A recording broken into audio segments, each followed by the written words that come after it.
मुंबई की चमकती रोशनी के पीछे एक दुनिया ऐसी भी है जहां अंधेरे ज्यादा होते हैं, जहां सपनों से ज्यादा पेट की भूख हावी होती है।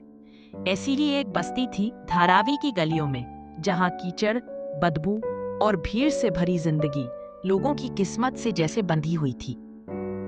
इसी बस्ती में रहता था अर्जुन। उम्र कोई 20 से 21 साल, चेहरा साधारण पर आंखों में एक अलग ही सी चमक। उसका सपना था अपनी माँ को एक पक्के मकान में ले जाना, अपने छोटे भाई को एक अच्छा स्कूल दिलाना और उस गरीबी से बाहर निकलना जो पीढ़ियों से उनके पीछे लगी थी। अर्जुन के पिता रिक्शा चलाते थे, लेकिन एक सड़क हादसे में उनकी मौत हो गई।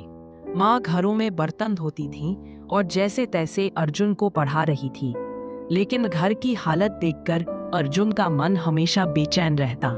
स्कूल की पढ़ाई पूरी करने के बाद अर्जुन ने कॉलेज में दाखिला लिया, लेकिन साथ ही काम की तलाश भी शुरू कर दी। सुबह अखबार बांटना, दिन में कॉलेज जाना, फिर शाम को एक होटल में वेटर का काम। हर दिन उसके लिए एक युद्ध जैसा होता, लेकिन उसने कभी हार नहीं मानी। एक दिन कॉलेज में एक सेमिनार हुआ स्टार्टअप इंडिया पर। वहां कुछ लोग अपने बिजनेस आइडिया के बारे में बात कर रहे थे। अर्जुन ने ध्यान से सब सुना। पहली बार उसने जाना कि कोई भी अगर मेहनत करे और सही दिशा में सोचे तो खुद का कारोबार शुरू कर सकता है। वहीं से अर्जुन के मन में एक बीज बोया गया, मैं भी कर सकता हूँ। अब अर्जुन की जिंदगी में एक नया जुनून आ गया था। उसने इंटरनेट कैफे जाकर बिजनेस के बारे में पढ़ना शुरू किया।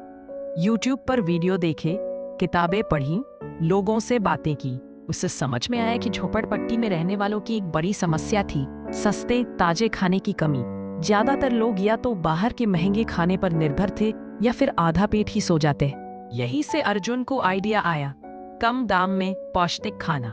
उसने अपनी माँ के साथ मिलकर एक छोटा सा ठेला शुरू किया, माँ का खाना के नाम से। वह दोपहर में मजदूरों और रिक्शा वालों के लिए चावल, दाल, सब्जी और रोटी सिर्फ 20 रुपए में देने लगा। शुरुआत में लोग हंसे, अरे इतना सस्ता कैसे चलेगा? लेकिन अर्जुन ने हार नहीं मानी। इसने स्वाद और सफाई का खास ध्यान रखा। धीरे धीरे लोग बढ़ने लगे, मजदूरों को सस्ता और अच्छा खाना मिलने लगा और अर्जुन को हौसला। कुछ महीने बाद एक स्थानीय अखबार में उसके बारे में एक छोटा सा लेख छपा, एक झोपड़पट्टी का बेटा जो भूख से लड़ रहा है। उसी लेख ने सब कुछ बदल दिया। एक एनजीओ ने उससे संपर्क किया। उन्होंने मदद की पेशकश की, ठेला बड़ा करने के लिए बर्तन, काउंटर और यूनिफॉर्म दी। अर्जुन ने 2 और युवकों को नौकरी दी जो पहले बेरोजगार थे। अब माँ का खाना सिर्फ एक ठेला नहीं था, वो आशा का प्रतीक बन चुका था। अगले 2 सालों में अर्जुन ने 3 और ठेले शुरू किए, एक स्टेशन के पास, एक कॉलेज के बाहर और एक ऑफिस इलाके में। सभी जगह उसी भाव में स्वादिष्ट खाना। अब अर्जुन सिर्फ अपने लिए नहीं, औरों के लिए भी एक उम्मीद बन गया था। उसकी माँ अब बर्तन नहीं धोती थी, बल्कि उस पूरे नेटवर्क की हेड। उसका भाई अच्छे स्कूल में पढ़ रहा था। फिर एक दिन अर्जुन को एक बड़े बिजनेस समिट में आमंत्रित किया गया। वहां उसने स्टेज पर खड़े होकर कहा, मैंने कभी सपने देखना बंद नहीं किया। गरीबी मेरी कहानी का हिस्सा जरूर थी, पर मैंने उसे मेरी मंजिल नहीं बनने दिया। अगर मैं कर सकता हूँ तो आप भी कर सकते हैं। आज अर्जुन की पहचान एक सोशल एंटरप्रेन्योर के रूप में होती है। मीडिया वाले उसका इंटरव्यू लेते हैं, स्कूलों में उसे बुलाया जाता है और वह अपनी बस्ती के युवाओं को सिखाता है कि कैसे खुद का कुछ शुरू किया जाए। मूल संदेश, अगर मन में संकल्प हो और मेहनत का हौसला हो तो कोई भी गरीबी को हरा सकता है।